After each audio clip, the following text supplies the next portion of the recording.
S'il est un thème tabou, eh bien c'est celui de la sexualité. C'est bien celui de la sexualité. C'est aussi un thème de plaisanterie bien entendu, le plus souvent grivoise. Et donc, on rencontre dans la sexualité des gens qui sont complètement libérés sur ce thème, comme des personnes qui sont complètement bloquées. Des femmes qui peuvent être libérées, des hommes qui sont bloqués, et bien entendu, inversement. Il n'y a vraiment pas de règle générale sur ce thème-là. C'est le sujet aussi de nombreuses consultations chez les spécialistes, car beaucoup de personnes ressentent des blocages dans la sexualité et n'osent en fait pas en parler, ou alors elles n'arrivent plus à s'épanouir comme avant, comme elles pouvaient s'épanouir. Et donc c'est un problème qui est souvent rencontré, c'est qu'avec le temps, dans le couple, cette sexualité finit par devenir quasi absente, ou reste présente, mais pour l'hygiène. Et donc beaucoup de personnes pensent aussi que la sexualité est opposée à la spiritualité. Certaines personnes pensent aussi qu'elle ne sert qu'à faire des enfants. Pour d'autres, c'est un exutoire de leur tension. Et ces personnes sont addictes. Il y a autant de sexualités différentes que d'individus. Et donc, c'est le lieu des fantasmes, souvent inavoués et parfois inavouables. Donc j'ai voulu savoir ce qu'en pensaient les guides, ce qu'ils avaient à nous dire sur ce sujet-là, pardon. Et donc, voilà ce qu'ils m'ont dit. Ne quittez pas, restez avec moi.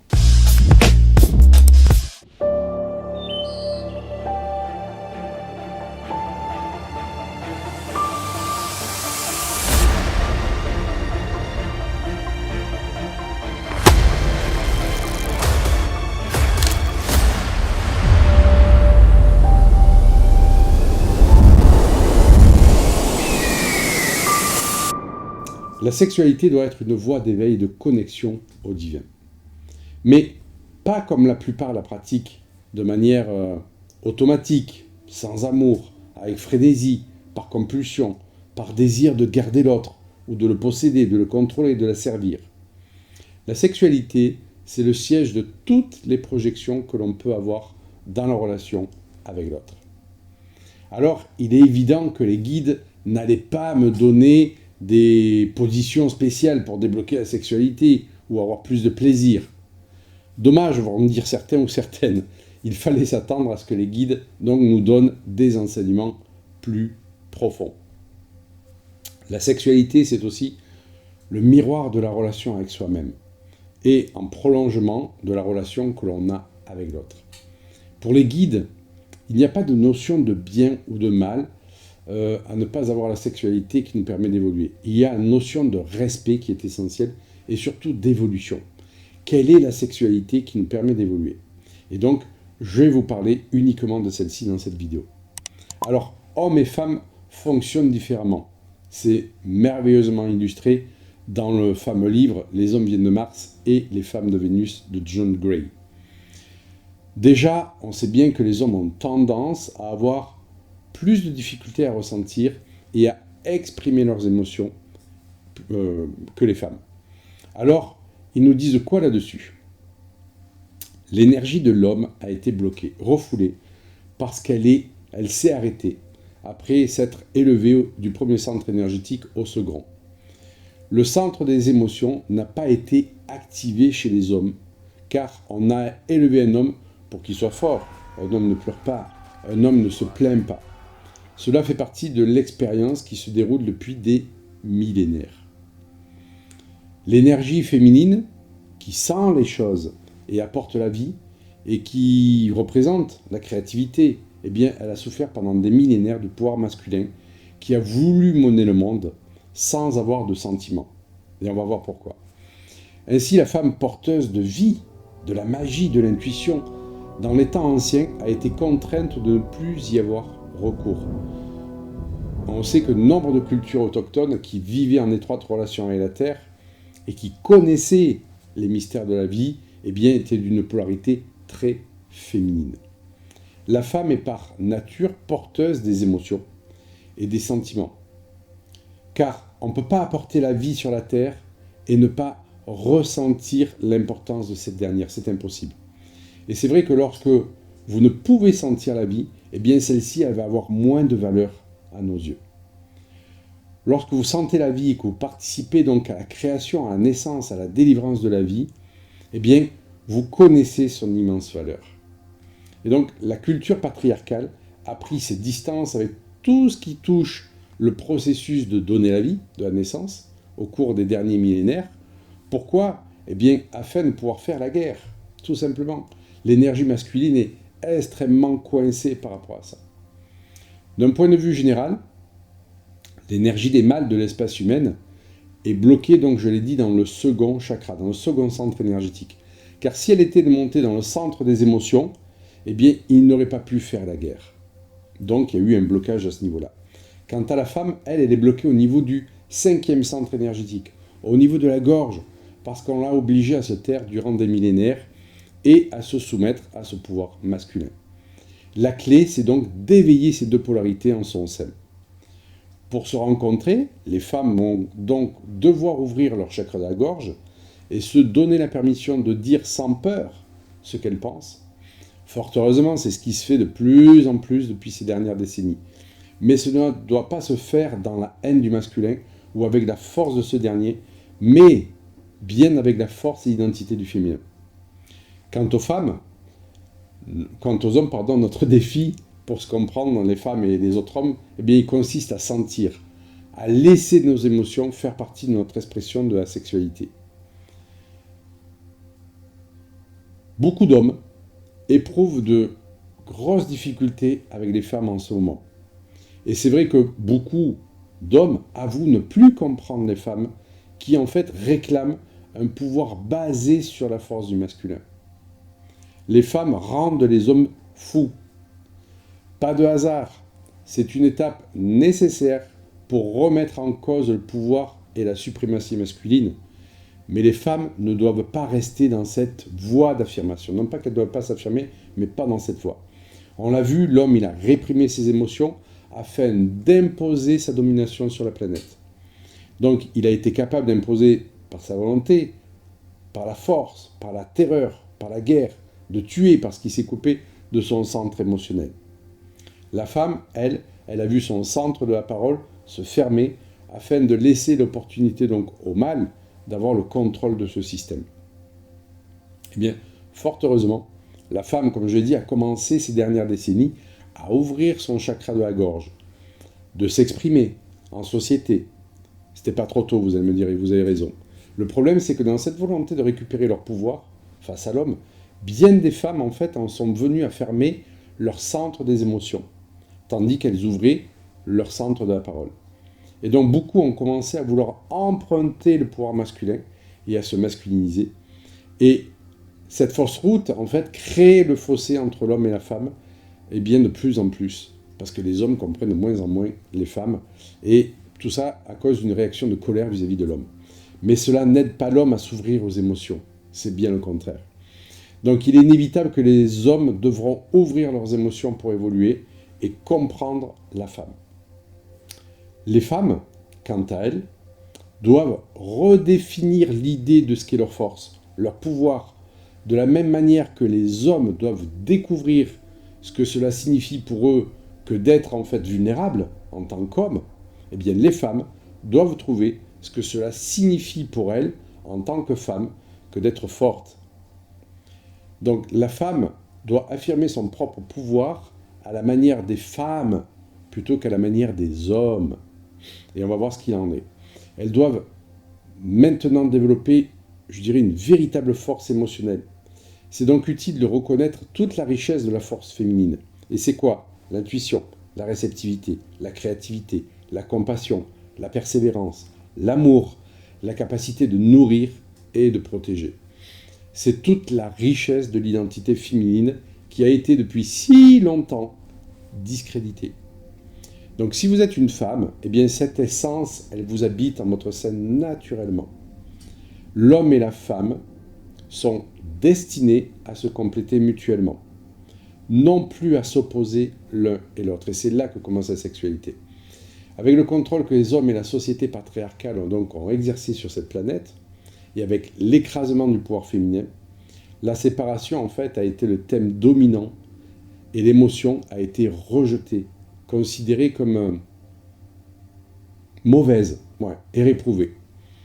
Les hommes font donc leur possible pour répondre aux stéréotypes masculins, et les femmes, en fait, s'efforcent d'être reconnues et habilitées à travers une vibration plus masculine. Parce que on n'a pas une vision claire de ce qu'est une femme au pouvoir d'elle-même, en fait. Et donc, pour les hommes, et aussi pour les femmes qui fonctionnent à partir de ce pouvoir masculin, à partir de cet aspect masculin, ce qui est important, c'est que la sexualité, eh bien, dans la sexualité, on fasse une plus grande place aux émotions. Ouvrez-vous aux émotions dans tout ce que vous vivez, plutôt que de se centrer uniquement sur la sexualité, sur le corps, et assumer les émotions à partager. Il faut avoir confiance dans les émotions. C'est ce qui va permettre, dans la sexualité, de connecter la divinité. Les hommes doivent donc découvrir eux-mêmes leur énergie, en eux-mêmes l'énergie de la déesse, là où la déesse rencontre le Dieu en eux-mêmes. L'homme est en distorsion dans la perception de son énergie masculine. Pourquoi ? Parce qu'il n'a pas forcément eu un père sensible, ce père avait peut-être le plein contrôle sur lui-même, une autorité excessive par exemple. Eh bien, la société considère les hommes sensibles comme des faibles, manquant de masculinité. Or, il n'en est rien. Et les hommes modernes, eh bien, commencent à assumer leurs émotions, tout en sachant qu'ils sont encore des hommes. Les hommes et les femmes, eh bien, vont être amenés à créer, et sont en chemin vers ça, un modèle où leurs aspects féminins et masculins sont intégrés. Ce n'est pas à l'extérieur de nous qu'il faut chercher un ou une partenaire pour être notre flamme sœur. C'est à l'intérieur de nous. Le but à viser, c'est l'intégration en soi-même de l'essence mâle et de l'essence femelle. On parle de couple sacré. C'est quoi exactement? Alors, qu'est-ce qu'ils nous disent les guides par rapport à ça?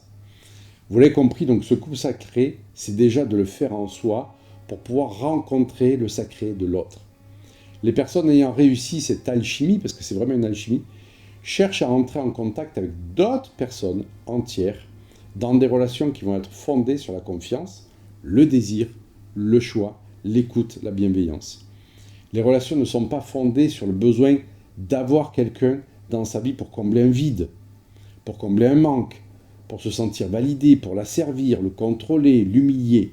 Absolument pas. Nous sommes complets en nous-mêmes.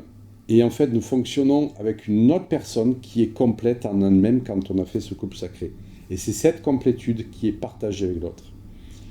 L'un n'est pas la béquille émotionnelle de l'autre. Il n'y a plus de rôle de victime, de bourreau, de sauveur. Ces schémas névrotiques, eh bien, ont disparu dans le couple sacré.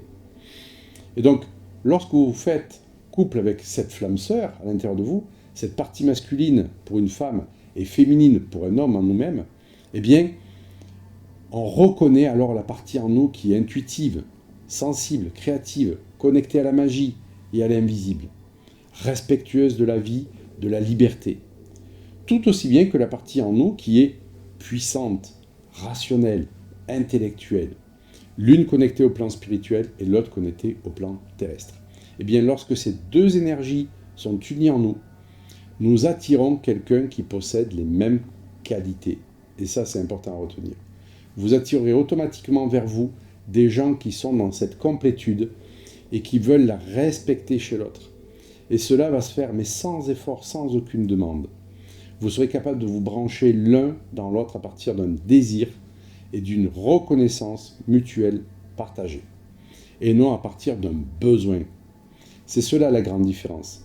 La plupart du temps, nous voulons quelqu'un dans notre vie dans l'attente de combler nos besoins. Alors, oui, à ce jour, ce modèle n'est pas très répandu, car l'éveil se fait petit à petit. Mais il ne tient qu'à vous de le répandre, il ne tient qu'à nous de le répandre. Et cela est réalisable, comme vous l'avez compris, à condition d'unir nos polarités en nous. Alors, nous réaliserons quelque chose qu'on n'a jamais cru possible auparavant dans une relation. Et vous donnerez donc à la relation une nouvelle figure. Donc, il est nécessaire donc de rester focalisé sur notre propre croissance, notre propre cheminement et notre propre soi, et non pas sur ce que les autres peuvent ou non nous apporter. Connectez vos polarités féminines et masculines, nous disent-ils. Appelez-les et établissez un dialogue entre eux afin qu'elles puissent commencer à travailler en association et dans l'harmonie. Pas entre eux, mais entre elles. Donnez-vous beaucoup d'amour et d'encouragement. Prenez un moment avec vous-même et dites « J'aime toutes les parties de mon être. Je rends grâce à mes deux polarités et de jour en jour, je suis un être de plus en plus intégré et complet. » Et ce n'est pas devenir narcissique que de faire cela. Non, tout au contraire. Lorsque vous vous accordez de l'amour à votre être, tout change. Une sexualité épanouie commence donc déjà par faire le chemin en soi de la rencontre sacrée entre les deux polarités. Lorsque vous croyez en vous et que vous vous aimez, eh bien tout commence à aller bien pour vous dans votre vie. La chose la plus difficile à faire, pour la plupart d'entre nous, c'est d'arriver à croire que nous méritons l'amour, que nous sommes dignes d'être aimés. Et lorsqu'on n'y arrive pas, eh bien qu'est-ce qu'on fait? On cherche à être aimé à l'extérieur pour combler ce manque d'amour que nous avons pour nous-mêmes en fait. Personne d'autre que nous ne peut nous aimer comme nous devons nous aimer nous-mêmes. L'autre n'est pas un dû. L'amour de l'autre, c'est pas un dû. C'est vraiment important à bien engrammer ça. L'amour de l'autre n'est pas un dû. Et si l'autre vous demande « Tu m'aimes ?» alors posez-vous la question de savoir comment cette personne vous aime. Vous entretenez votre souffrance en essayant tout azimut de recueillir l'amour des autres personnes pour vous convaincre que vous méritez d'être aimé. Voilà ce qu'ils nous disent. En apprenant à vous aimer vous-même et à faire de cela un vrai engagement dans chaque aspect de votre vie, tout prend naturellement sa place. Il n'y a plus de dépendance. Investi donc de cette complétude, vous êtes alors prêt pour une relation engagée avec une autre personne qui est complète. Et c'est cette relation qui s'appelle une relation sacrée. Il est donc utile de clarifier ce qu'est une relation. Les relations humaines sont en fait une coopération, une collaboration, et non une appartenance. Malheureusement, les relations sur cette planète ont une connotation de propriété, de possession. Ma femme, mon mari, mon compagnon, et surtout en matière de sexualité, pour échapper à cette notion d'enfermement. Certains, voire beaucoup, ont développé la notion de multipartenaire ou de sexualité libérée parce qu'il y a une notion d'enfermement à cause de cette notion d'appartenance. Il y a des attentes incroyables dans les relations humaines quant au comportement de l'autre à cause de cette notion de propriété et d'appartenance, comme si c'était un dû. Clarifiez l'idée que vous faites de ce qu'est une relation, et cela facilitera les choses à long terme. Tout comme le fait d'être parent n'implique pas la notion de propriété, bien il en est de même dans une relation amoureuse. Moi, je vous conseille à titre perso de faire la lecture du livre Le Prophète de Khalil Gibran, c'est extraordinaire. Et ils nous disent que les rapports que l'on entretient les uns avec les autres, eh bien, en fait, c'est des énergies que l'on échange l'un avec l'autre. Et l'énergie ne nous appartient pas. Et le fait d'intégrer ça va permettre une bonne communication, une belle sexualité. Et donc, car dans cette notion de propriété, la notion de dû revient au premier plan. Et comme je le dis, rien n'est indu, rien n'est acquis. Il faut se réinventer sans cesse et mériter l'autre dans la sexualité encore plus que sur les autres plans. Sans cesse se réinventer, c'est la clé. Et donc, quand il y a un conflit avec le même sexe ou le sexe opposé, le conflit qui se déroule, en fait, il se passe en réalité entre l'aspect masculin et l'aspect féminin en nous-mêmes. Vous n'avez pas encore réussi à trouver comment fusionner vos aspects mâles et femelles, eh bien, il y a des millions de personnes qui n'ont pas réussi non plus et qui sont en prise avec ce conflit. Et la sexualité, en fait, c'est le terrain où s'exacerbe le plus ce conflit. Donc la première chose, c'est déjà d'être bienveillant et généreux envers vous-même. Et à mesure que vous établirez une belle collaboration entre ces parties féminines et masculines en vous, vous serez en mesure de trouver le moyen de collaborer dans le couple. C'est comme ça que ça va se faire. Dans la sexualité, elle doit déjà passer par l'union sacrée entre le féminin et le masculin en soi. Donc, n'hésitez pas à énoncer vos désirs aussi. Installer la complétude en soi permet de ne plus avoir de projection sur l'autre, mais d'avoir le désir de partager vos désirs. L'autre n'est pas censé deviner quels sont vos désirs, bien que s'il est attentif à vous ou attentive à vous, eh bien, est un peu sensible, cela doit se produire normalement. Mais il nous invite à énoncer clairement ces derniers, et surtout dans le terme de sexualité. Beaucoup de malentendus se font sur base de présuppositions de ce que l'autre peut ou ne pas entendre ou peut ne pas accepter. Si vous ne sentez pas en confiance dans votre couple pour énoncer vos désirs, c'est que vous ne sentez pas la sécurité, donc l'autre est libre d'y répondre ou non, mais invitez aussi l'autre à se respecter.